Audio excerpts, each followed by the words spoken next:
We started off in Glasgow, at Glasgow Cathedral, because the Bishop of Glasgow Cathedral, Robert Wishart, was a great supporter of Robert the Bruce during the so-called Wars of Independence. He also supported William Wallace. Now, Robert Wishart, although he was a clergyman, he actually did don armour and fought in many battles for Scotland's independence. He was present when Robert the Bruce was crowned King of Scots on the 27th of March 1306. Some say that it was actually Robert Wishart who actually crowned Robert the Bruce the King of Scots, although other history books say it was the Countess of Buchan.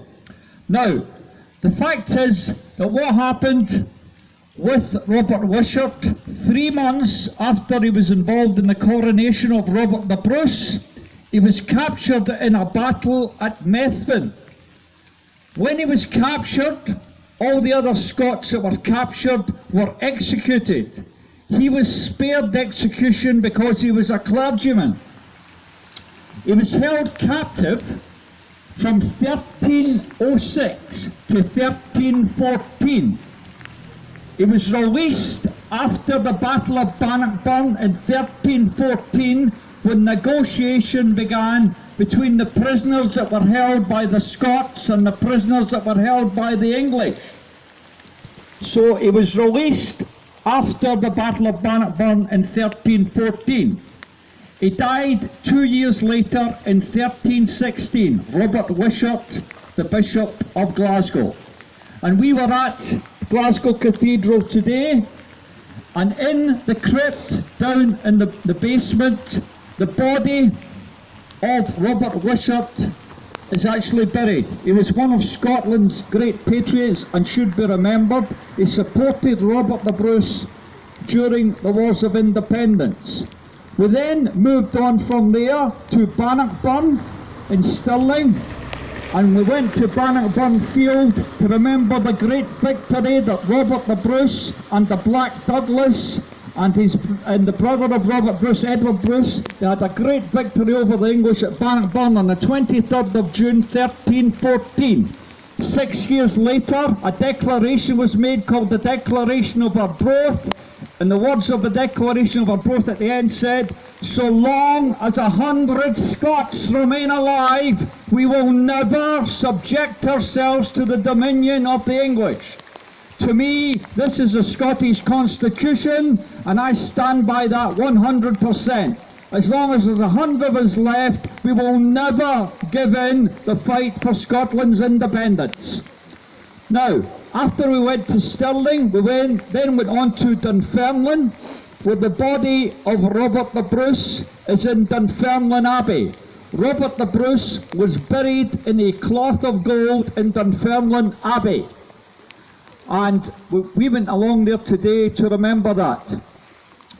Now, when Robert the Bruce died, his heart was removed from his body. It was placed in a silver casket and was carried by the Black Douglas. And at the deathbed of Robert the Bruce, he asked the Black Douglas to do him one last favour, to take his heart all the way to the Holy Land and lay his heart in the Holy Sepulchre, the tomb of Jesus Christ. So what happened was that the Black Douglas and other Scottish knights took the heart of Robert the Bruce.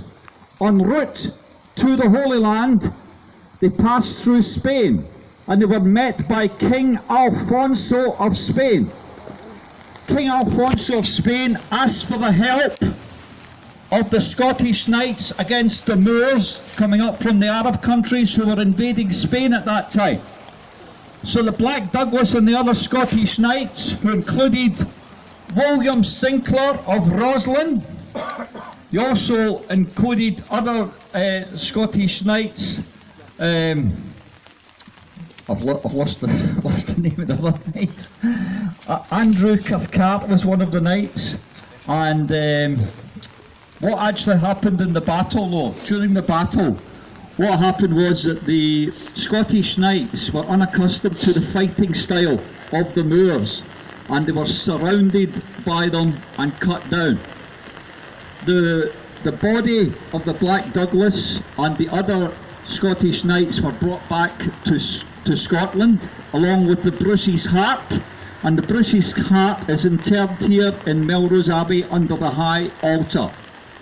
We should never forget these patriots that fought for Scotland's freedom. Never ever forget them, guys. I'm going to let Gwen Sinclair have a few words now. Gwen.